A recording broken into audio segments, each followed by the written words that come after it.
All right, well, I guess it's time to give my review because that's what I do at these. This was a very, very good game. This was a very, very good game. The story was good.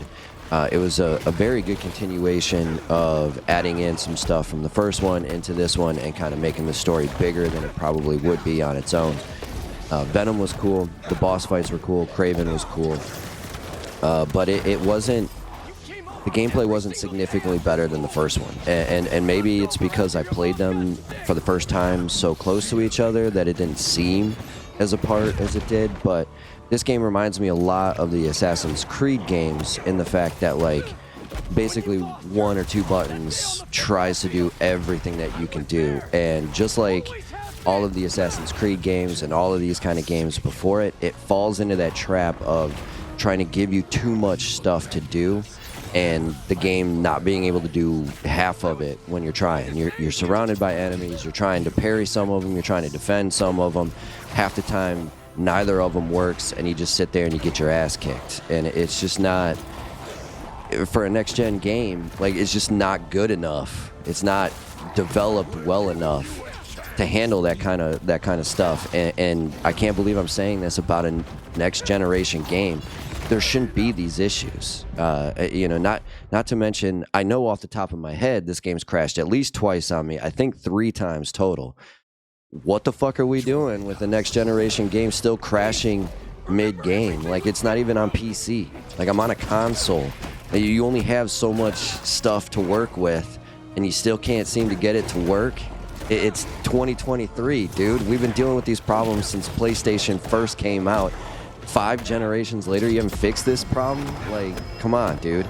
You're gonna charge me $70 for a game, and you're gonna give me something that's somewhat broken? Come on. We give enough bad press to Call of Duty for coming out with Modern Warfare 3 at $70, which should have been a $30 DLC. But you can't tell me that a game that's supposed to be the greatest game of all time, you know, at least the greatest game of the year, is going to have the same issues, and we're not going to have to, and we're not going to complain about that. Get out of here! Get out of here, you hypocrites! So, like, I mean, I hate to keep bashing on this point, but, like, we're beyond this now. If you're going to add all these moves into it, and yeah, they're cool, the gadgets are all right. If you're going to add all this stuff, you have to make sure it's going to work.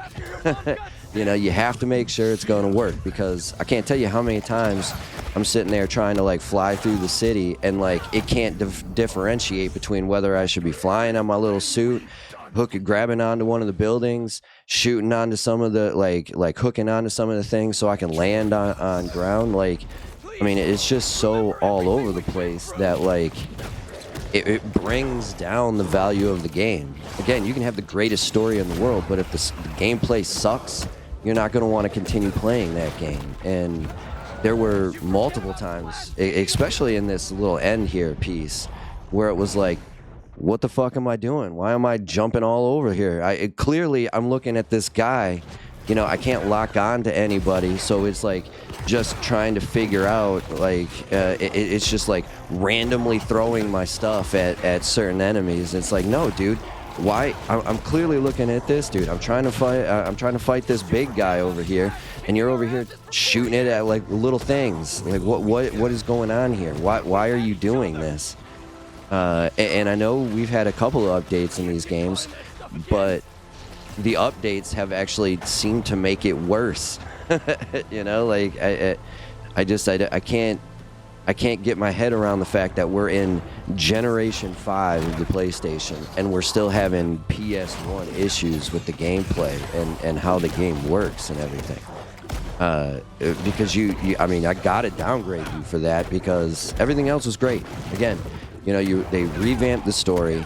Why they keep trying to make Venom this, like, super ultimatum, like, powerful, most you know, invulnerable enemy of all time is beyond me. You know, you have the Sinister Six, which is the basis of Spider-Man, and I realize you're trying to, like, update it and make it cool and hip and everything, but the people that think Venom are that important to the Spider-Man story, have been watching Spider-Man for about 2 days. They don't know anything about Spider-Man. It's the Sinister Six and the relationships between Peter Parker and his arch nemesis that makes Spider-Man the story that it is.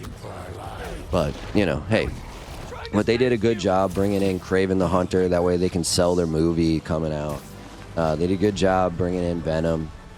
You know, you still have Otto Octavius here. You've got people that you can make, you know, a franchise out of, and you know, it could be good. It could be good. Is it going to be Game of the Year? Probably not. You know, like, I mean, Legend of Zelda: Tears of the Kingdom, infinitely better gameplay, much different than the original. This one was just like the original with different enemies. You know what I mean? Oh, and we added 4 new abilities for you, but it's essentially the exact same game. Tears of the Kingdom is infinitely different than Breath of the Wild. Final Fantasy 16 is infinitely different than 15 and the predecessors before it. So those 2 games, in my opinion, have that over this game. And while this was great, it looks awesome. It wasn't mind-blowing, in my opinion. And again, maybe a lot of that is because you know, I played the first one and the second one back to back for the first time ever. So, you know, I hadn't gotten a chance to kind of get over the first one's greatness, which I believe was Game of the Year. You know, but in my opinion, it should have been even more apparent how much better this game was than the first one, and it just wasn't. So while this is still probably in my top 5 for this year, probably number 3 in my opinion, it's not going to be number 1. You know, it's probably going to get nominated for Game of the Year. I think it's going to get nominated for Game of the Year. Probably deserves to get nominated for Game of the Year, but it doesn't deserve to win. And I hate to be the bearer of bad news for everybody that's followed me on this, because, again, I've enjoyed the crap out of it. But my job as a reviewer is to tell you my honest opinion. And my honest opinion is it's just a sequel. You know, it's just a sequel. It's not a game changer, if you will. Would I pay full price for it? I did not buy the bonus disc or the $10, you know, digital deluxe ultra copy, which would have given me the 2 or 3 extra skill points at the beginning of the game. I did not buy that. And to be honest with you, I'd probably wait for this game to go on sale. You know, it doesn't have to be a significant sale. I'm not talking like you have to wait till it goes 70% off or free with PlayStation Plus. I do think you should play this game sooner rather than later. But coming out so close to like Thanksgiving and Christmas, I'm sure there's going to be a decent sale that you get it for maybe 15-20% off, and that would be a better buy than buying this at full price. Again, not that I'm unhappy with it. I pre-ordered it. I pre-ordered it so I could get the 2 bonus skill points at the beginning of the game, and I'm not upset that I did.